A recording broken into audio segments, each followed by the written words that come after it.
जय श्री गणेशाय नमः। राधे राधे। भक्तों, हर साल कार्तिक मास के कृष्ण पक्ष की चतुर्थी तिथि को करवा चौथ का त्योहार मनाया जाता है।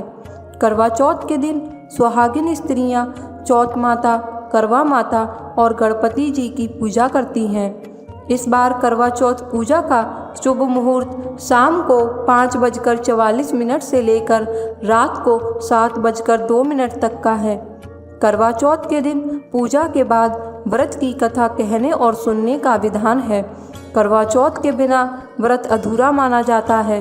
तो चलिए शुरू करते हैं करवा चौथ व्रत की कथा। बहुत समय पहले की बात है। एक साहूकार के 7 बेटे और उनकी एक बहन करवा थी। सभी 7 भाई अपनी बहन करवा से बहुत प्यार करते थे, यहाँ तक कि वो सभी पहले उसे खाना खिलाते और बाद में स्वयं खाते। एक बार उनकी बहन ससुराल से मायके आई हुई थी। शाम को सभी भाई जब अपना व्यापार बंद करके घर वापस आए तो उन्होंने देखा कि उनकी बहन बहुत व्याकुल है। सभी भाई खाना खाने बैठे और अपनी बहन से भी खाने का आग्रह करने लगे, लेकिन बहन ने बताया कि उसका आज करवा चौथ का निर्जल व्रत है और वह चंद्रमा को अर्घ्य देने के बाद ही खाना खा सकती है। लेकिन चंद्रमा तो अभी तक निकला नहीं था, तो करवा भूख से व्याकुल हो उठी। सबसे छोटे भाई से अपनी बहन की ऐसी हालत नहीं देखी गई और वह दूर पीपल के पेड़ पर एक दीपक जलाकर छलनी की ओट में रख देता है। दूर से देखने पर वो ऐसा प्रतीत होता है जैसे चतुर्थी का चांद उदित हो रहा हो। इसके बाद भाई अपनी बहन को बताता है कि चांद निकल आया है, तुम उसे अर्घ्य देने के बाद भोजन कर सकती हो। बहन खुशी के मारे सीढ़ियों पर चढ़कर चांद को देखती है, उसे अर्घ्य देकर खाना खाने बैठ जाती है। वह जैसे ही पहला टुकड़ा मुंह में डालती है तो उसे छींक आ जाती है। दूसरा टुकड़ा डालती है तो उसमें बाल निकल आता है और जैसे ही वह तीसरा टुकड़ा मुंह में डालने की कोशिश करती है तो उसके पति की मृत्यु का समाचार उसे मिलता है, जिसे सुनकर वह बौखला जाती है। तब उसकी भाभी उसे सच्चाई से अवगत कराती है कि उसके साथ ऐसा क्यों हुआ। उसने करवा चौथ का व्रत गलत तरीके से तोड़ा था, इस वजह से देवता उससे नाराज हो गए हैं और उन्होंने इसी वजह से उसके साथ ऐसा किया है। करवा सच्चाई जानने के बाद निश्चय करती है कि वह अपने पति का अंतिम संस्कार नहीं होने देगी और अपने सतीत्व से उन्हें पुनर्जीवन दिलाकर रहेगी। पूरे साल वह अपने पति के शव के पास बैठी रहती है, उसकी देखभाल करती है। उसके ऊपर उगने वाली सुईनुमा घास को वह एकत्रित करती जाती है।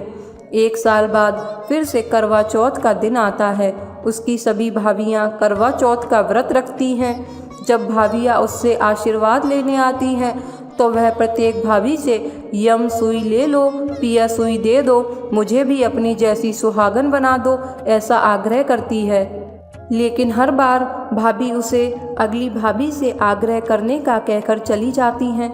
इस प्रकार जब 6वें नंबर की भाभी आती हैं तो करवा उनसे भी यही बात दोहराती है।